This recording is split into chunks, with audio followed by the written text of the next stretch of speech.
Olá, amado e amada de Deus. Esse é o encontro com a Palavra de Deus em família. Amados, por favor, abra a Bíblia de vocês no livro de Oséias, do profeta Oséias. Nós vamos ler ali no capítulo 4, os versículos de 6 até 8. Lembrando que aqui abaixo, no descritivo do vídeo, nós temos aí todos os textos bíblicos que são e serão utilizados no nosso devocional de hoje. Isso para facilitar um pouquinho para vocês, mas aqueles que puderem, peguem a Sagrada Escritura, é bom que vocês olhem na Bíblia de vocês. Diz assim a palavra do Senhor: o meu povo está sendo destruído, aqui é Deus falando, pois lhe falta o conhecimento.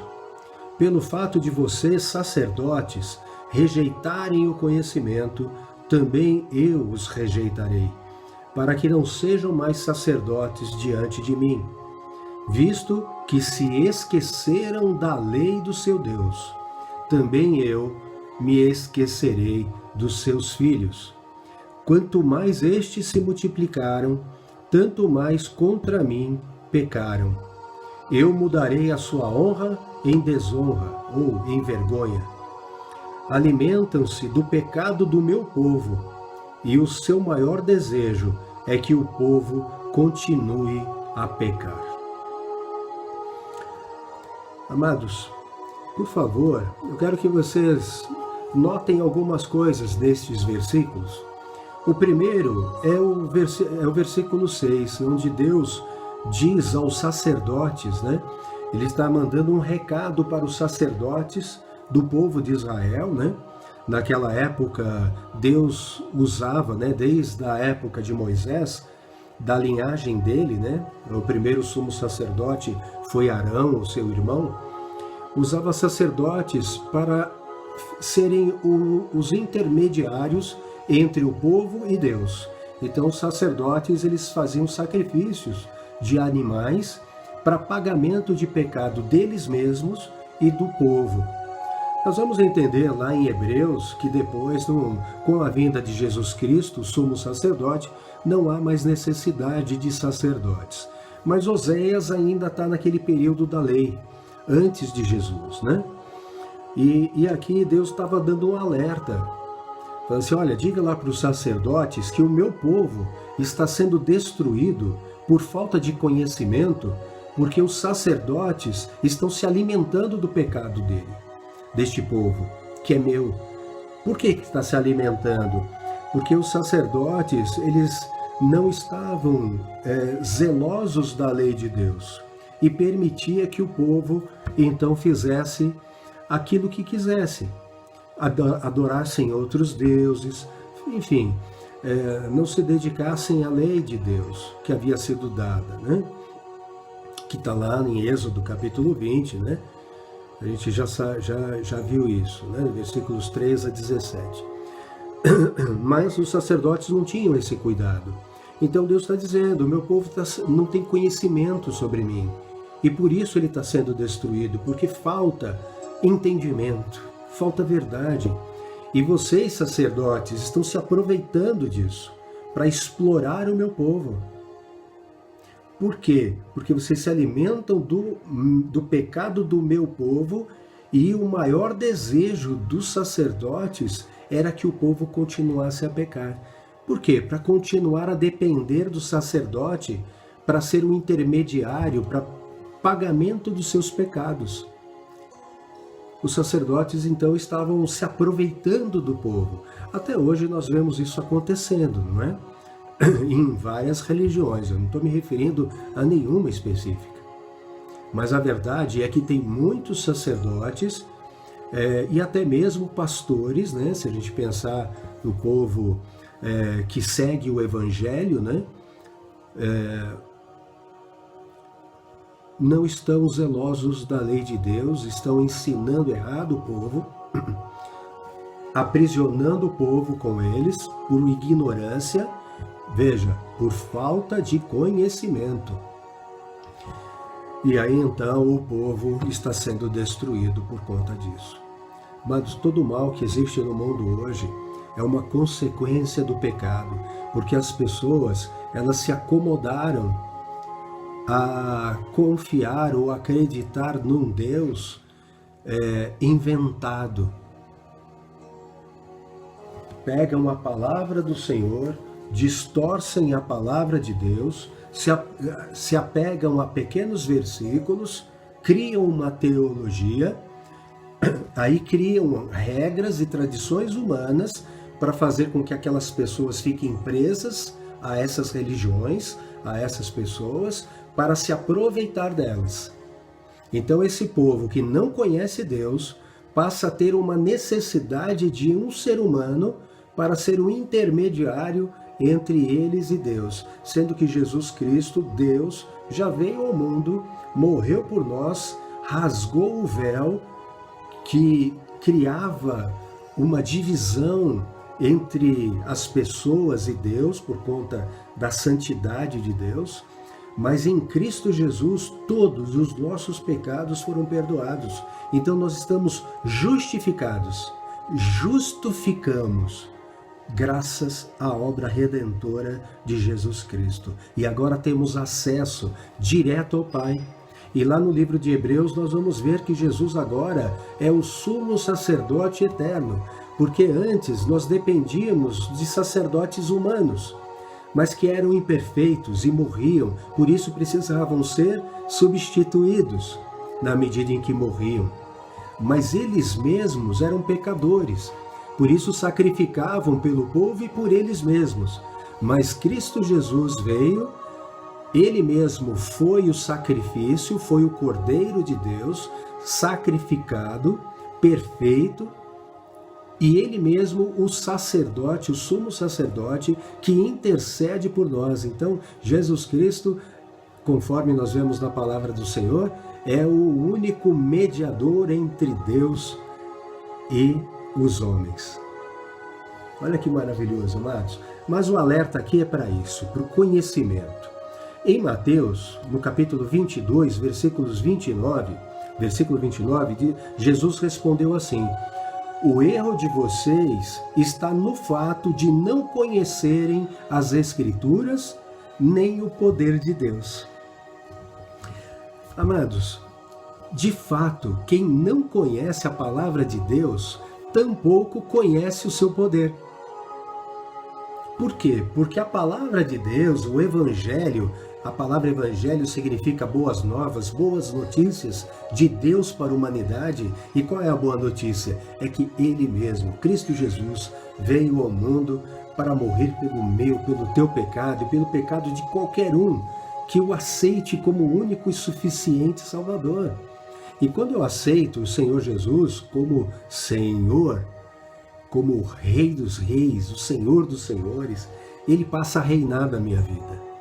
Então, pela fé, eu preciso agora obedecê-lo. Pela fé, pelo amor, por temor, né? Não é medo. Eu não tenho medo do meu Pai, se eu fizer o que lhe agrada. É um temor no sentido de respeito e amor. Amém? Então aqui nós vamos ver isso, né? Tanto que em Romanos, no capítulo 1, versículo 16, o apóstolo Paulo diz isso, né? Porque eu não me envergonho do Evangelho, pois ele é o poder de Deus para a salvação de todos os que creem. Aleluia! Glória a Deus por isso.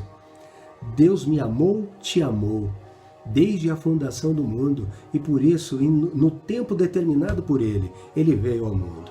E tudo o que aconteceu antes não foi descartado. Por quê? Porque se nós olharmos todo o Novo Testamento e até mesmo o ministério de Jesus Cristo, nós vamos ver como Jesus e os apóstolos usavam o Antigo Testamento para dar crédito a tudo aquilo que ele estava fazendo.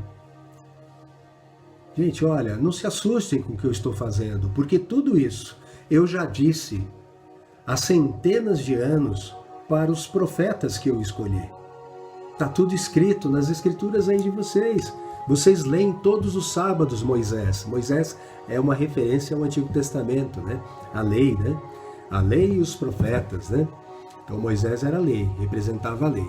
E aí Jesus dizia, vocês leem a meu respeito, todos os sábados nas sinagogas. né? E aqui Jesus estava dizendo, né, que o erro de vocês está no fato, né? Em outras versões errais por não conhecer as Escrituras nem o poder de Deus. Amados, no Evangelho de João, capítulo 8, versículos 31 e 32, diz assim, e de novo Jesus, né? Então Jesus disse aos judeus que haviam crido nele. Então agora eram os que passaram a crer no Senhor. Se vocês permanecerem na minha palavra, são verdadeiramente meus discípulos. Conhecerão a verdade, e a verdade os libertará. Amados, olha que coisa maravilhosa, né? De boca aquelas pessoas disseram, eu creio no Senhor. Eu creio que o Senhor é o Cristo, o Filho de Deus, o Messias aguardado. Eu creio. E aí então Jesus responde isso. Se vocês permanecerem na minha palavra, permanecer na minha palavra significa me obedecer. Se vocês me obedecerem, são verdadeiramente meus discípulos. Jesus vai dizer isso com muita clareza ao longo do Evangelho de João, né? Ele diz assim, se você me ama, você guardará as minhas palavras, e o meu Pai te amará. Porque eu amo meu Pai, e por isso o obedeço. E por isso ele me ama. Então veja que Jesus Cristo, ele não quer outra coisa senão uma fé verdadeira que nos leve a obedecê-lo. Não a sermos perfeitos, amados, não somos e nunca seremos, pelo menos não aqui, enquanto estivermos neste corpo, chamado na Bíblia de carne e sangue, porque a carne e o sangue não pode herdar o reino de Deus, porque ela é corruptível, ela é fraca, né? A carne é fraca, Jesus disse isso, o espírito na verdade está forte, mas a carne é fraca. Então, nós não podemos ser perfeitos aqui, mas Deus sonda coração e mente, e Ele sabe os que são dele, os que buscam, se esforçam, mesmo sendo imperfeitos, se esforçam para agradar o Pai. Maravilhoso demais. E aí Jesus está dizendo, né? Então, se vocês permanecerem na minha palavra, a minha palavra faz com que vocês conheçam a verdade. E aí o que vai acontecer? A verdade vai libertar vocês do quê? Das mentiras. Vai nos libertar do poder das trevas que há nesse mundo. Esse mundo jaz no maligno, conforme nós vamos ver lá na primeira carta do apóstolo João. Amados, Deus nos liberta do poder do pecado. Aqueles que não ouvem ou não obedecem a palavra de Deus, Jesus vai dizer ainda aqui no capítulo 8 de João, que são filhos do diabo.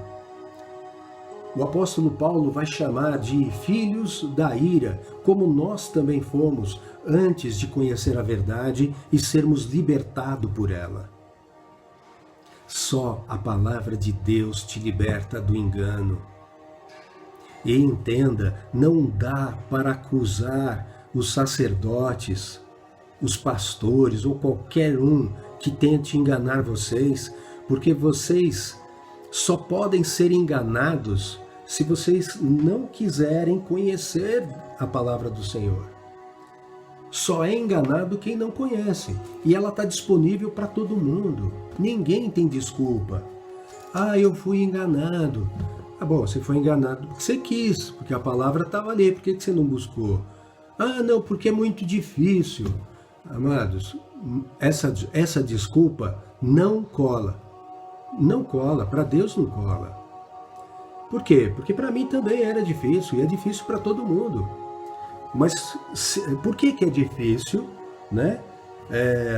Porque tem todo um contexto histórico, porque eu só consigo entender a palavra se eu conseguir ler de Gênesis a Apocalipse mais de uma vez, porque ela só pode ser entendida a partir dela mesma. Não existe nenhum livro fora da palavra de Deus que explique a palavra de Deus. Ela é autoexplicativa. Deus é perfeito, amados. E Deus protegeu a sua palavra. Ele é Deus. Nós somos perecíveis, nosso tempo é curto, o Deus é eterno. Ele tem todo o poder no céu e na terra, debaixo da terra. Nada foge ao seu propósito. Deus não permitiu que a sua palavra sofresse alterações, ao menos alterações que a deturpassem. E olha, amados, eu já passei por várias religiões. Religião é coisa de homens, tá? Antes de conhecer a palavra de Deus, eu fui na onda de seres humanos. E todas as religiões que eu passei eram chamadas cristãs. Eu não estou aqui me referindo a nenhuma específica, mas eu já passei por algumas antes de ler a Bíblia. E eu posso garantir a vocês, a Bíblia era a mesma. A Bíblia era a mesma. Não tinha diferença praticamente nenhuma. Para não dizer nenhuma, tá certo? Então, aliás, eu tenho todas elas aqui e já li todas elas. Nós temos versões diferentes, fala a mesma coisa usando palavras mais ou menos rebuscadas, né? Umas são mais fáceis de entender, mas não trazem com profundidade o significado. Mas tudo bem, mas todas estão falando a mesma coisa. Então, quando eu li a palavra inteira, ficou claro para mim aonde eu havia errado, aonde eu escorregava. E escorregava porque eu segui o homem. Mas depois que eu conheci a Deus, eu não escorrego mais. Ninguém me engana mais. É aí que Jesus está dizendo aqui, né? Errais por não conhecer as Escrituras e o poder de Deus. Mas se vocês permanecerem na minha palavra, conhecerão a verdade e ela libertará vocês, né? É isso aí. Eu procuro compartilhar com vocês por amor a vocês, inclusive. Por amor a mim, por zelo, por amor a Deus, né? Eu procuro passar aqui para vocês, amados, o meu esforço é esse. O desejo do meu coração, da minha mente, com sinceridade, é a verdade. É o que está escrito. Por isso eu peço que vocês leiam a Bíblia. Não acreditem só em mim, leiam a Bíblia.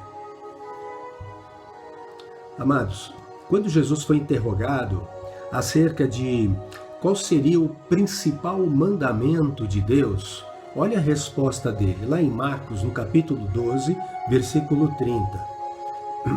Ame o Senhor seu Deus de todo o seu coração. Coração, aqui é no sentido figurado, né?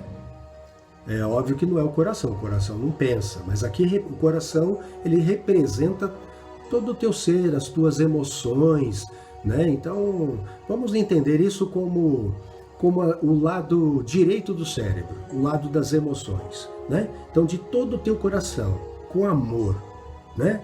Com carinho, com sinceridade, né?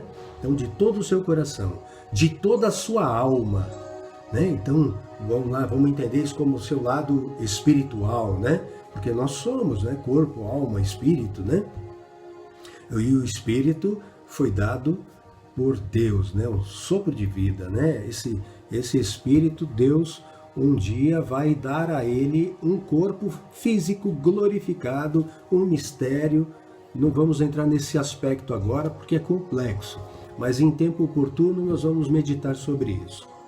Então, de todo o coração, de toda a tua alma e de todo o seu entendimento. Entendimento, amados, aí entra o lado racional, lado esquerdo do cérebro, de todo o seu entendimento e com toda a sua força. Com toda a sua força. Interessante, né, Jesus dizer isso, né? Por quê? Porque se nós olharmos os 10 mandamentos que foram dados por Deus a Moisés, nós não vamos enxergar esse especificamente. Mas os 4 primeiros mandamentos que nós vamos ver ali, como eu disse, Êxodo 20, a partir do versículo 3, nós vamos ver que aqueles 4 mandamentos, eles representam isso.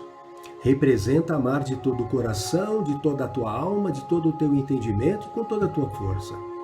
E os 6 últimos, eu estou falando dos mandamentos de Deus que está na Bíblia, tá? As religiões, elas criaram outros, mudaram alguns, não é essa que eu estou dizendo, não. Vai na fonte, palavra de Deus. Os 6 últimos representam o amar ao próximo como a ti mesmo. Esse é o segundo mandamento mais importante. Jesus, ele simplificou os 10 mandamentos em 2. Por quê? Porque os 10, eles explicam o que é amar ao próximo como a ti mesmo e explicam o que é amar a Deus de todo o coração, toda a tua alma, todo o teu entendimento e com toda a tua força. A fonte está lá. A gente vai ver eles repetidos no livro de Deuteronômio, no capítulo 5. Amados, Deus não deixou sua palavra para que ela não fosse compreendida, mas para compreensão. E mais do que isso, para compreensão, para entendimento, para a salvação daqueles que creem. Então nós precisamos mesmo orar ao Senhor para que Ele nos ajude a compreender a palavra. E quando a gente não entende algo, a gente pesquisa. Você quando quer fazer uma carne diferente, você lá não vai lá no YouTube e pesquisa? E você vai ver várias ali, né? Tem coisa boa, tem coisa ruim. Você vai no Google, né? Quando você quer aprender um jogo qualquer, você vai lá também no Google, no YouTube. Por quê? Porque você ama essas coisas. Você ama a Deus? Então, se você não está entendendo alguma coisa na palavra dele, você pode buscar alguém que entenda para te explicar. Você pode pesquisar no Google também, se quiser. Mas nunca sem conferir na palavra de Deus se aquilo que está sendo explicado é certo e verdadeiro. Faça com zelo, amor a Deus. Se você ama a Deus, você vai buscá-lo, ele se revelará a você. A palavra dele garante isso. Amados, mais um versículo aqui que é Hebreus capítulo 11, versículo 6, que diz assim: de fato, sem fé é impossível agradar a Deus, porque é necessário que aquele que se aproxima de Deus creia que ele existe e que recompensa os que o buscam. Busca o Senhor de coração, ele vai te recompensar. Busque com fé, crendo que ele existe, que ele te ouve, que ele é galardoador, ou seja, que ele é recompensador daqueles que o buscam em espírito e em verdade, com zelo. Amados, nunca coloque a palavra do homem acima da palavra de Deus. Isso foi invenção de Satanás, que usou pessoas gananciosas em determinado momento para que aprisionasse as pessoas em mentiras. Eu não creio que hoje nós tenhamos, eu espero, né, amados, Deus sabe, eu não sei, mas eu prefiro crer para não julgar, que não existam pessoas que fazem isso propositalmente, talvez até por medo, por respeito a Deus, ou simplesmente não acreditam mesmo que Deus existe. Então, para eles tanto faz a mentira. Mas eu prefiro acreditar que isso não existe. Mas eles estão seguindo aquilo que aprenderam e não se esforçaram para avaliar se aquilo era verdade ou não. Amados, eu vinha nos últimos encontros tratando de temas específicos, né? Para os nossos devocionais. Hoje eu quero voltar ao modelo que nós tínhamos no passado, que é pegar um livro e estudá-lo por completo. É óbvio que não dá para a gente explorar todas as nuances, história e etc., né? Contextos das cartas. Hoje a gente vai falar sobre a primeira carta de Paulo aos Tessalonicenses, mas nós vamos procurar abordar aqui de uma forma simples uma parte, e com 2 objetivos. O primeiro é porque a palavra de Deus ela é inspirada pelo Espírito Santo e é para nós. Então, eu quero que vocês tenham entendimento da palavra de Deus, porque essa é a vontade dele, de Jesus Cristo, nosso Senhor. E em segundo lugar, porque eu quero ajudar vocês a lerem de uma forma diferente do que vocês leem em qualquer outro livro. Que não seja mecânica, mas que seja pensando, refletindo e entendendo, para vocês saberem como se lê a Bíblia. Tá bom? Então vamos orar antes de iniciar? Paizinho amado, obrigado, meu Deus, obrigado por esse tempo, obrigado por essa tua palavra que já foi ministrada ao coração de todos os amados que estão acompanhando esse devocional. Paizinho, me ajuda a compartilhar com os irmãos aquilo que é da tua vontade. O Senhor sabe quem vai assistir. Eu não sei, Pai, mas eu sei que o Senhor sabe, conhece e ama cada uma dessas pessoas. Então, Pai, me ajuda a falar para elas. Em nome do Senhor Jesus eu te peço isso, ó Deus, e que ela vá e produza frutos, Pai, que ela alcance o propósito para o qual o Senhor a deixou registrada e a protegeu ao longo de tanto tempo, para que ela chegasse hoje para mim e para cada um deles. Em nome do Senhor Jesus, eu te peço e já te agradeço. Amém. Amados, vamos fazer uma pequena introdução, né, a essa primeira carta do apóstolo Paulo aos Tessalonicenses. O primeiro capítulo tem só 10 versículos, é um capítulo bem rápido, né? Mas eu queria que vocês entendessem uma coisa. Como eu disse, a palavra de Deus só pode ser entendida a partir do seu contexto. Então, o texto a partir de um contexto, que é o capítulo, a partir de um contexto maior, né, que é o livro como um todo, a partir de um outro contexto ainda mais amplo, que é o Novo Testamento, que é onde esta carta está registrada, e também no contexto maior, que é toda a palavra de Deus. E como eu disse, Deus é perfeito, e muito embora ela tenha sido escrita por 40 homens diferentes, ao longo de 1500 anos, cada pedacinho ao longo da história que Deus entregou para um dos seus profetas escolhidos, ele se juntou como um quebra-cabeça no Novo Testamento para que ninguém nunca duvidasse que era ele que estava entre nós, em Cristo Jesus.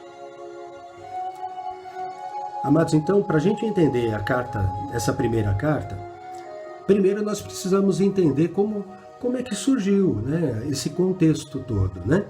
Então, se nós olharmos Atos dos Apóstolos, do capítulo 16 até o capítulo 18, nós vamos ver algumas coisas bem interessantes. Primeiro, o apóstolo Paulo se preparando para a segunda viagem missionária, ou aliás, já iniciando, né, a sua segunda viagem missionária, junto com Silas, né? Ele vai encontrar ali em Listra um jovem filho de uma judia, mas de um pai grego, chamado Timóteo. E Paulo viu que Timóteo tinha um grande potencial para ser um evangelista, para ser um presbítero ou um pastor, né?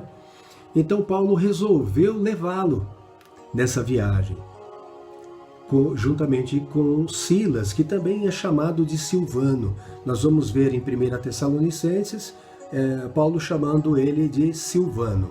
O historiador Lucas, em Atos, o chama de Silas. E aí então vai Paulo, Silas e Timóteo como aprendiz. Isso eu acho muito lindo, né?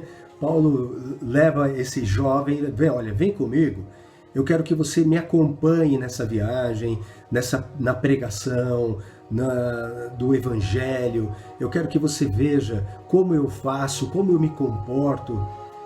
Por quê? Né? Porque a gente vai ver lá no capítulo 16, lá nos primeiros versículos, que os cidadãos, né, as pessoas que moravam em Listra e Icônio, davam bom testemunho de Timóteo. Então veja, Paulo não escolheu qualquer um. As pessoas elogiavam esse jovem. Talvez dissesse coisas do gênero, né? Puxa, Timóteo é temente a Deus. Timóteo é educado, é carinhoso, ele é amoroso, ele é generoso com as pessoas. Timóteo é filho, né, e neto de duas mulheres fantásticas, tementes a Deus. Então, muito honesto, trabalhador, né? Eu creio que Timóteo tem um futuro brilhante. E Paulo ouviu isso e foi lá, conversou com Timóteo e viu que realmente aquilo que falavam batia com aquilo que ele havia percebido e que também o Espírito Santo deve ter tocado em Paulo e dito: leva ele com você, porque ele também é um filho escolhido. E aí então Paulo leva. E aí a gente vai ver, né, que eles vão viajando, né, quando chegam em Filipos, ainda no capítulo 16, ali tem uma mulher possuída de um espírito que fazia com que ela adivinhasse futuro e passado. Futuro porque o espírito maligno que a possuía fazia com que aquilo que ele dizia acontecesse. Então, o mal ou o bem que ele queria fazer, né, ele dava a conhecer. Porque o diabo tem esse poder. O diabo é um anjo caído, um anjo que desobedeceu a Deus e foi expulso. Está condenado, mas ele tem poder. Ele só não pode tocar nos filhos de Deus. Aqueles que estão em Cristo Jesus estão protegidos nele. Ninguém pode arrebatar um filho de Deus das mãos dele. Isso é maravilhoso. Agora, aqueles que são do mundo estão à mercê, naturalmente, dos espíritos malignos. E essa mulher, então, ela tinha esse espírito de adivinhação. E dava muito lucro, era uma escrava, né? Alguém a explorava, né? Mais de uma pessoa. E ela vendo Paulo, Silas, né? E Timóteo, que também estava, mas só como observador e ouvinte, ela ia atrás dizendo: esses são filhos do Deus Altíssimo. E aí Paulo ficou muito incomodado com aquele espírito maligno, olha para ela e diz: em nome de Jesus Cristo, saia desta mulher. E aí imediatamente esse espírito a deixou. E ela parou então de adivinhar e deu prejuízo aos senhores dela, aos donos dela, né? E aí eles ficaram muito irados e aí entregaram Paulo e Silas para serem açoitados. Então eles levam lá uma surra, né? Vários açoites, e muito machucados são presos, são colocados numa prisão, né? E aí acontece ali um milagre, Deus cria um terremoto, o Espírito Santo, as correntes caem, as portas das celas se abrem, e o carcereiro, a ponto de se matar, porque naquela época, né, o carcereiro que deixasse escapar um preso sofria a condenação do preso que ele havia permitido que fugisse. Então ele pega a espada para se matar. E Paulo diz: não te faças nenhum mal, porque aqui estamos todos. Ninguém fugiu. E o carcereiro ficou muito assustado com aquilo. Depois vocês leem a história, é muito linda. Está lá no capítulo 16 de Atos.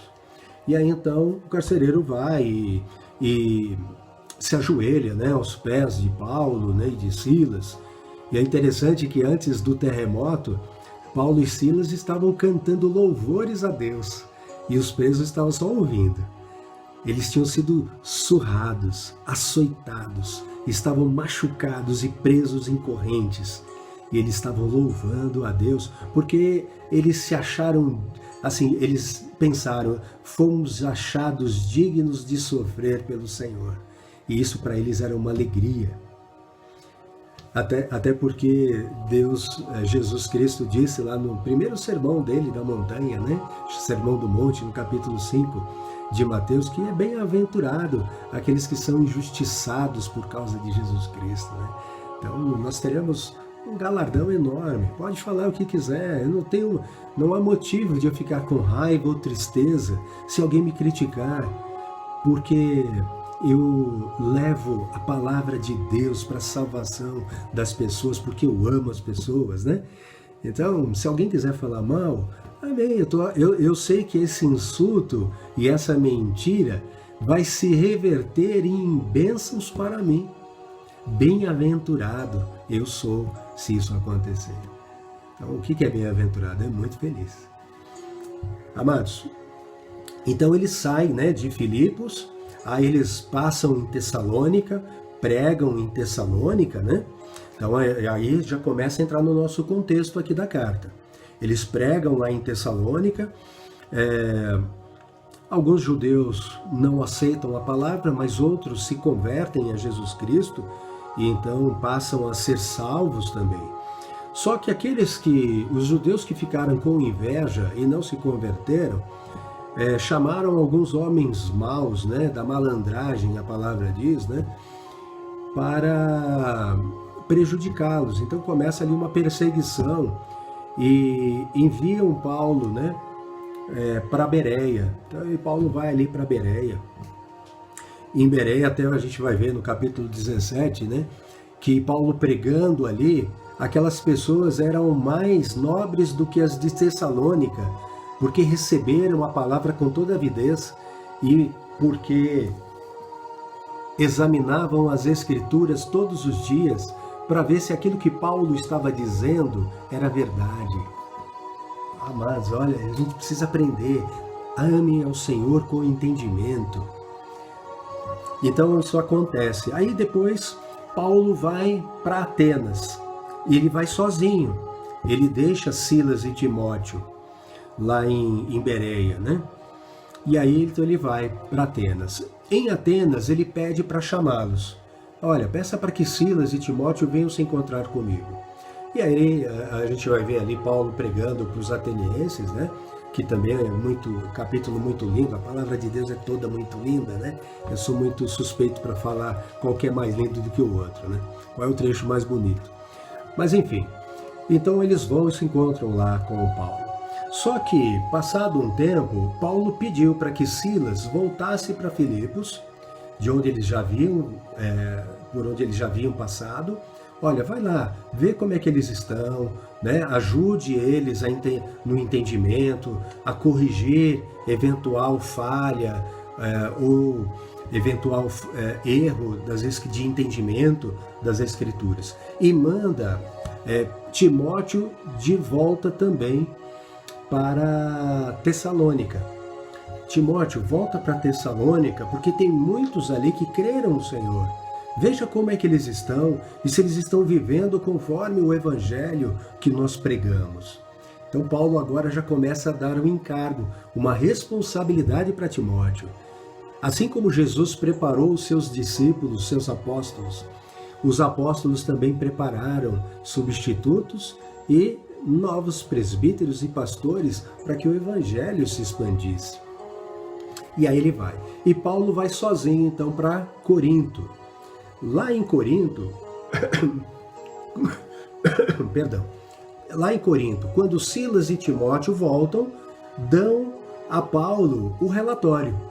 Olha, eu estive lá e está acontecendo isso e tal. E aí Paulo então escreve essa primeira carta lá de Corinto, a partir do relatório que Timóteo dá a ele.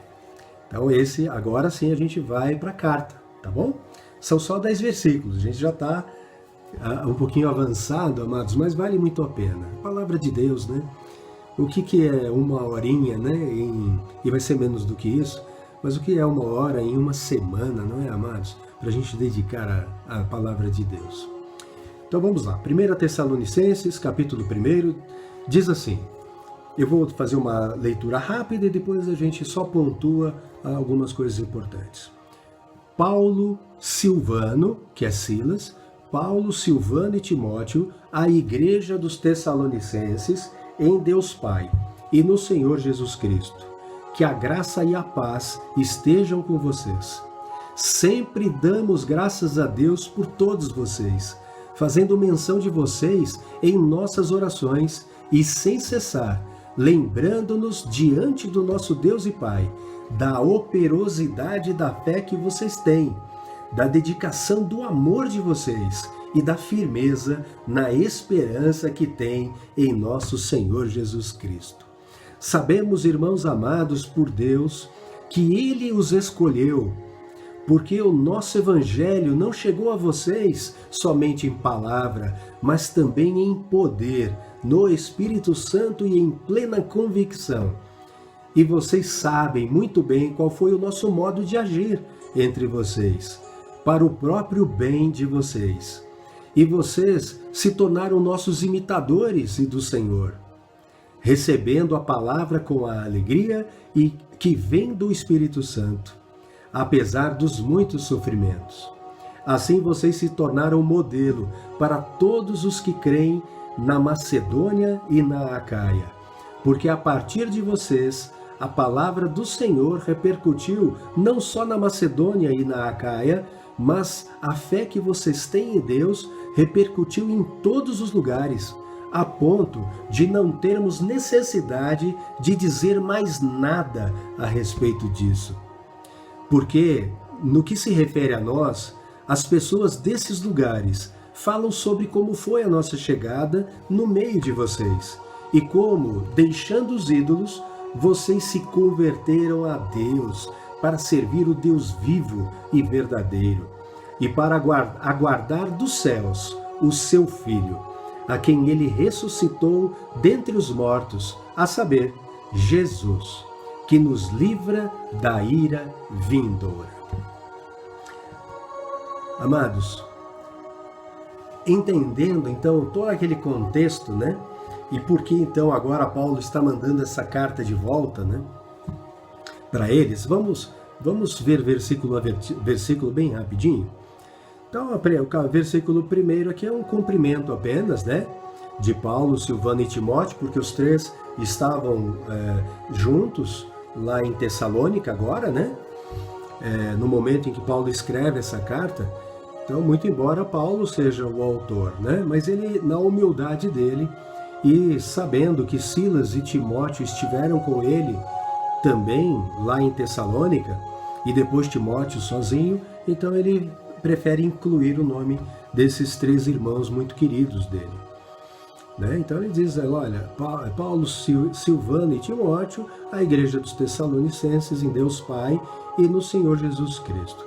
Por quê? Porque a igreja de Deus, né? Ou melhor, a igreja, ela é de Deus Pai e do Senhor Jesus. Que a graça e a paz estejam com vocês. Era uma saudação comum do apóstolo Paulo, né? A graça que vem do Senhor e a paz que também vem dele. Versículo 2. Sempre damos graças a Deus por todos vocês, fazendo menção de vocês em nossas orações e sem cessar, lembrando-nos diante do nosso Deus e Pai, da operosidade da fé que vocês têm, da dedicação do amor de vocês e da firmeza da esperança que têm em nosso Senhor Jesus Cristo. Amados, então Paulo está dizendo assim, que ora constantemente a Deus e dá graças a Deus pela vida daqueles irmãos, por eles terem crido e por terem sido alcançados pela graça de Deus. Então Paulo estava dizendo, olha, eu estou sempre orando por vocês. Amados, eu estou sempre orando por vocês também. Eu tenho certeza que vocês também oram por mim. E aqui Paulo também está dizendo que lembra, né, daquelas pessoas diante de Deus, né, e da operosidade da fé.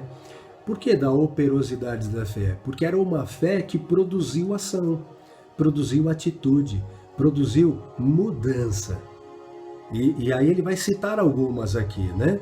Então a dedicação do amor, a firmeza da esperança, que não é uma esperança duvidosa, mas uma esperança no sentido de espera, convicta, que tem muito a ver com o capítulo 11 de Hebreus, no versículo 1, que diz assim, a fé é a certeza daquilo que esperamos, a convicção de fatos que não vemos. Então, nós esperamos com convicção, isso é fé. E Paulo tinha certeza disso. Então era uma fé que operava, né? Que produzia. Como a fé de Abraão produziu a coragem de levar Isaque para ser sacrificado, por obediência a Deus. E diz a palavra que Abraão fez isso porque cria que Deus, que deu Isaque na sua velhice e na velhice de sua esposa, também era poderoso para ressuscitá-lo dentre os mortos. Mas Deus, obviamente, não permitiu que isso acontecesse, né? Mas testou a fé de Abraão. Por isso ele é chamado de pai da fé. Não só por isso, por outras coisas também, mas este eu acho que é o ponto auge, né? Aí no versículo 4, sabemos, irmãos amados por Deus, que Ele os escolheu. Então, olha, Paulo está dizendo assim, eu tenho certeza que Deus escolheu vocês. Porque se Deus não tivesse escolhido, vocês não teriam crido em Jesus Cristo. E não estariam obedecendo, e a fé não estaria produzindo frutos em vocês. Então vocês foram escolhidos. Verso 5, porque o nosso evangelho não chegou a vocês somente em palavra, mas também em poder, no Espírito Santo e em plena convicção. E vocês sabem muito bem qual foi o nosso modo de agir entre vocês, para o próprio bem de vocês. Então Paulo está dizendo aqui o seguinte, né? Que o Evangelho é o poder de Deus para a salvação de todos os que creem, conforme nós já vimos, Romanos capítulo 1, versículo 16. Mas é também algo que o Senhor Jesus disse em Atos capítulo 1, versículo 8, quando ele diz assim, fiquem aqui em Jerusalém, porque do alto vocês serão revestidos de poder e serão minhas testemunhas em toda a Judéia, Samaria e até os confins da terra. Então, amados, veja, Jerusalém, né? Jerusalém, toda a Judéia, Samaria, até os confins da terra. Então veja que nós somos revestidos de poder do Espírito Santo para levar o Evangelho, para crer em Jesus Cristo e para anunciar as boas novas de Deus a todos os seus escolhidos, porque os seus escolhidos crerão. E por crerem, vão ter uma fé operante, uma fé que vai produzir obediência, transformação.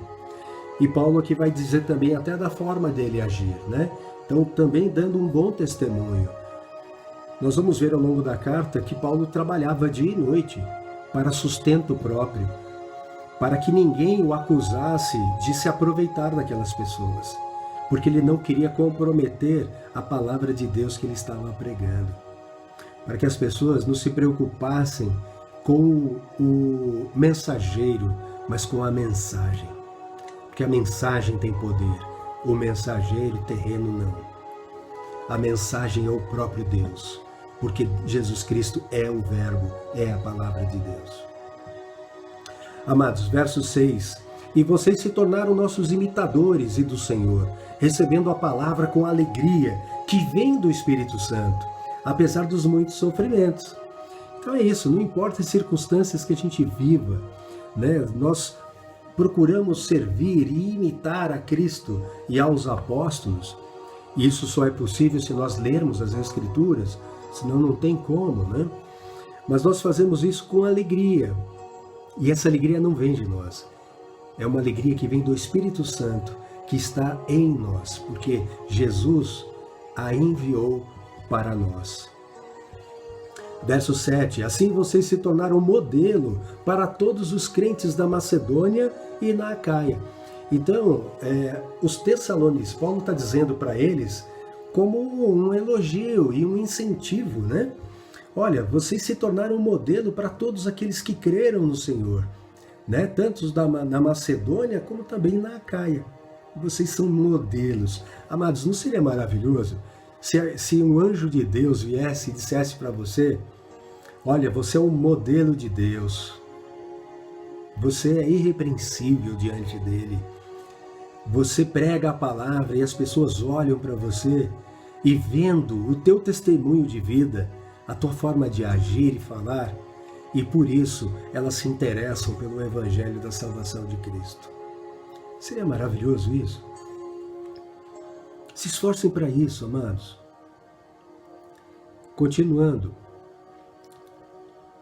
Porque a partir de vocês, a palavra do Senhor repercutiu não só na Macedônia e na Acaia, Mas a fé que vocês têm em Deus repercutiu em todos os lugares, a ponto de não termos necessidade de dizer mais nada a respeito disso.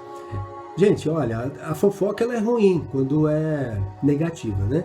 Quando a gente está falando mal de alguém, isso é péssimo. Deus condena isso, viu? Não fale mal de ninguém, não. Deus não se agrada disso, isso é obra de Satanás.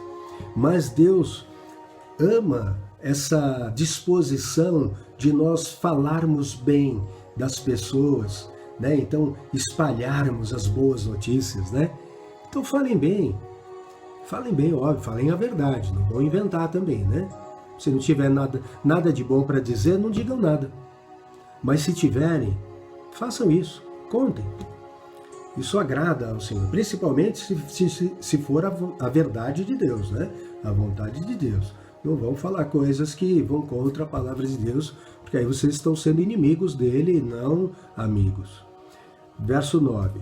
Porque, no que se refere a nós, as pessoas desses lugares falam sobre como foi a nossa chegada no meio de vocês e como, deixando os ídolos, vocês se converteram a Deus para servir o Deus vivo e verdadeiro.